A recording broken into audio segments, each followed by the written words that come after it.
Racers, Marshall Pruett. We're doing another walk and talk. I think this is number 5, Zach Brown. These walk and talks have been so good, IndyCar has stolen the idea, and that's not a joke.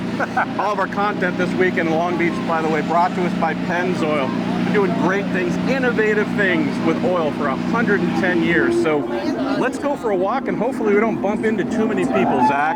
So you hear that? People are cheering for you already. We're here with these high-rises behind us. This is you. This is where you come from. Tell us about this, Zach. You coming home. This place made you. This is where I first attended a Grand Prix, 1981, Long Beach Grand Prix. I remember it like it was yesterday. Wow. The Formula One cars, like the historic cars now, we're in the aquarium just behind these white picket fences, getting towed out like the good old days. I met Eddie Cheever at the end of the race, who I think finished 5th. And I was in this, there was a different kind of grandstand here, but I remember it like it was yesterday. And then I came back in 1987 and met the legendary and my hero, Mario Andretti. And that's what actually got me into racing. So Long Beach, for me, this is where it all got started. And you shared some photos with me, and I think you put it on social media as well. You still have the program from 81. I've always been a collector. Right, and we suffer from that same affliction you of and racing I memorabilia. think we would be considered racing geeks. So this is a place that I know we both look forward to coming to each year. If you think about the importance of this event, I know for you now, obviously running Aero McLaren Racing, the ability to be here and have a racing team you look after to pursue your dreams of victory. Tell me about that part as well, because you don't come here like everyone else just hoping to win. There's real value in trying to get to victory lane. Yeah, no, this is our IndyCar team is awesome. We acquired it a couple of years ago, and what we felt was it was a great group of people that were just under-resourced, and we felt we could bring those resources together. But the reason why we're in IndyCar is A, we're in the business of racing, but 2, the importance of North America. And as big as Formula One is getting here in North America, we want to have another layer of U.S. importance for our partners, our fans, our automotive business. So that's why we came into IndyCar, and we now have 3 cars I think are all capable of winning races and competing for the championship. Team looks fantastic. It does. You just unveiled your Indy 500 liveries just did the today. Indy 500 liveries, which look Nice job.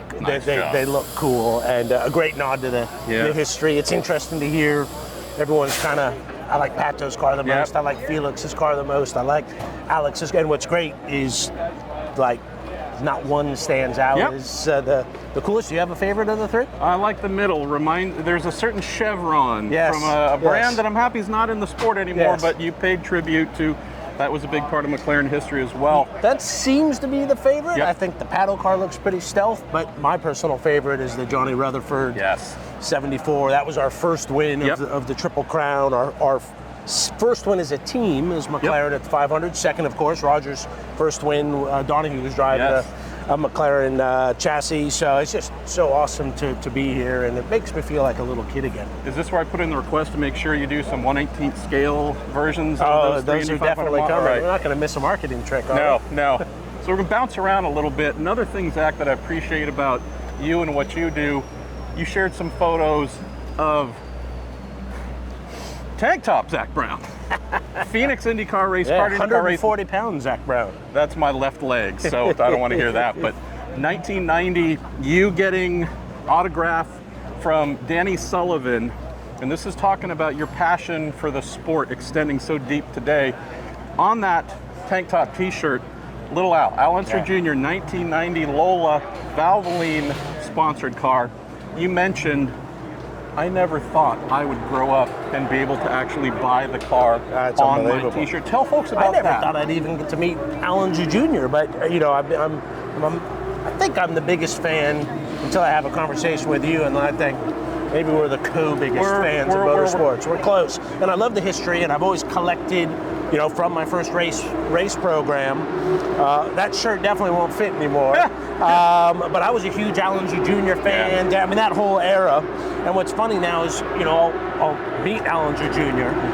and everyone's like, oh my God, there's Lando Norris, there's Pato O'Ward, and I'm like, no, there's Alonso Jr. Forget about these guys. That's the way it should be. And so it's such an honor and a privilege to be able to call Danny Sullivan a friend, or Allinger Jr., or Michael Andretti, or Emerson Fittipaldi. These guys are the legends of our sport.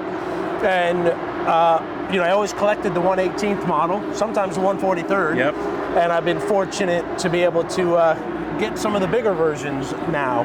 And they just bring back such great memories. I mean, you're here this weekend racing Alan Jones, World Championship winning, 1980, Williams FW07. Yeah. I mean, it's that kind of stuff where... And I love it. And I love that people look at the car, and, I've been such a fan, and people like Mario Andretti made such an impression on me that I think one of my important roles is to bring McLaren and Formula One and IndyCar and whatever we're in, bring it to the fans and be inclusive and have them be part of it. We're in the sport and entertainment business, and our fans are the lifeblood. Without fans, there is no motor racing, and they're all here because they want to meet the drivers, they want to meet the team bosses, they want to see the cars. So we should open up. Amen. And that makes it so much fun. Tell me about the state of IndyCar today. We just had the 100 days to Indy premiere. Interesting. Obviously hope that fans, I shouldn't say fans, folks who don't know IndyCar will become fans watching that. We know that marketing, promotions, and growth is a huge part of what we need for IndyCar. I've had folks get run over? Yeah, probably. That's part of the allure of Long Beach. But I've had folks tell me, hey, how do we get Zach Brown or McLaren involved in helping IndyCar? Not asking to criticize, but you're always honest. How do we make this bigger and better, Zach Brown? Well, I think the great news is there's lots of opportunity. The racing is awesome. The drivers are awesome. The teams are awesome. I mean, here we are in front of Roger Penske's team. There's no better racing team in motor racing than Roger's team in history. But I think we have lots of opportunity. I think there's a lot of room in the digital space. Yep. That's how today's fan is consuming the sport. I think the new app with NTT data is really good, so that's a good step in the right big strides direction. I've not actually seen the CW yet, but I hope that does what Netflix has done for Formula One, or even if it does a fraction of that. I think we can be benefiting from the growth of Formula One here because, if you like Formula One and you haven't seen IndyCar, you're going to love IndyCar. Yeah. So I think there's ways that we can kind of slipstream some of their success. I think if you're a sports fan, you like all sports. So I think digital, I think benefiting from the growth and excitement that Formula One has here. I share my views with the team every once in a while, and that's for the good of the sport. And they're my views. They don't necessarily mean they're right. I think they're right, but they're just an opinion. But I talked to Mark and Jay Mark Wild, Jay Fry, absolutely. And I wouldn't mind seeing us get some new cars in the not too distant future. We've got hybrid coming, but look, you love vintage racing, and you currently have some Dallara DW12s, huh? We need to get these in my collection. There now. we go. So I wouldn't mind seeing that in due course at the right time, and just give the product a little bit of a refresh. But the racing's great, and I think we're going to go to the Indy 500.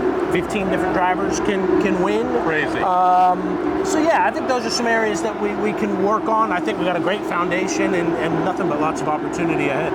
Last question for you.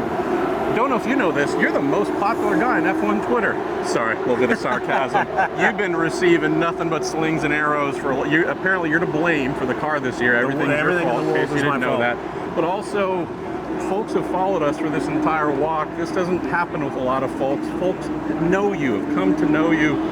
Do you enjoy this public-facing part of your life, the social media part of your life? Again, you got a little guy here who's been walking with us the whole time and just wants your autograph. That's really cool, but are you comfortable with both the heat plus the warmth? I love the warmth, of course, and the heat, depending on what it is. I know you don't mind getting out the flamethrower too. Yeah, I don't mind. The disappointing part is when you see stuff that is just kind of disgusting, quite Yeah. frankly. You know, I don't mind the cheering, the booing. I don't mind that people got opinions. You know, that's sport. So There's you gotta lines that get stepped, though. but you know, when you start, you know, I've had it all from death threats on down. You sit there and go, and usually, you know, you look at the person because you kind of know who they are, and it's like, isn't this a mom or a dad or a sister or Don't a you work brother? for someone who might look at your profile? And you know, we had someone at McLaren that we found was being abusive on social media, and we terminated them. You know, so that's disappointing. I think it's the world we live in. Unfortunately, I don't think it's going to change. Yeah.